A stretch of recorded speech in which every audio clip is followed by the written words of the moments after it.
Hello everyone, this is Superintendent Dr. Christine Moloney here to share with you some important information regarding the two replacement levies that the EPS Board of Directors have asked voters to consider on the February 11th special election ballot. The goal of this presentation is to let our school community know what these replacement levies pay for and how these funds affect students in every Evergreen public school. We'll start by letting you know what you will see on your ballot. You will have the Replacement Educational Programs and Operations Levy, which we will call the EP&O levy, and the Replacement Safety, Security, and Technology Levy, or the SSTC. Here is a quick overview of what our replacement levies do for us. It is not a new tax. New levies replace current levies, which expire at the end of 2025. They also bridge our state funding gap. Revenue from levies bridge that state funding gap between what the state funds and what it actually costs to operate our schools. And revenue from levies, they pay for staffing, extracurricular activities, teachers, safety officers, athletics, orchestra, band, choir, theater, and much, much more. Our Replacement Educational Programs and Operations Levy, Proposition 7, this is a huge chunk of our operating budget, comprising over 10% of our funds to help our students and our schools.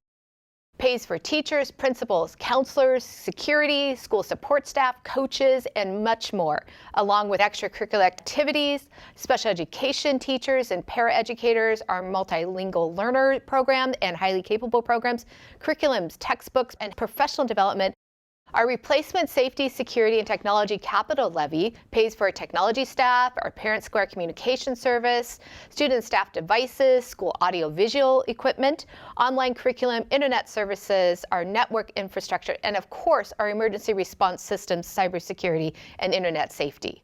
Vital, again, to helping keep our students safe and with the right technology for them to be successful. In this slide, you see that our funding comes from a variety of different places. The state has promised to fully fund education, but as you can see, there is a gap. If you look in the bottom left-hand corner, 13.5% is our funding gap, and that is made up from our EP&O levy and our Tech Capital levy. This is where our levies are essential for the operation of our schools. Here is the first of two concrete examples of the funding gaps that the levy fills. The state funds Evergreen Public Schools, a district of around 22,000 students, a total of 3.7 security staff. Evergreen Public Schools has 36 total security staff members, including 33 campus security officers in actual school buildings. Each comprehensive high school between 1,500 to 2,000 students has 4 campus security officers apiece. Levy funds pay for the additional 32 positions. The second example is our special education funding gap. The state has a constitutional obligation to fully fund special education. They don't. This year, Evergreen Public Schools is on pace to have over $15 million in special education costs that the state won't pay for. Levy funds must be used to fill this gap. Here's a good graphic of how these levies support all aspects of our school district. These are the actual numbers from our 2023-24 school year budget. As you can see up there, extracurricular activities are funded 100% from our levies. That includes middle school sports, high school sports, coaches, transportation, our music performances, performing arts groups, and lots of other activities for our students.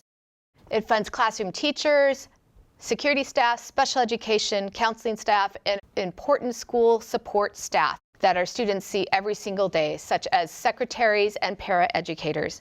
Without the levy funds, all of these programs and staff would be negatively impacted. Again, these are replacement levies. The other levies are set to expire in 2025.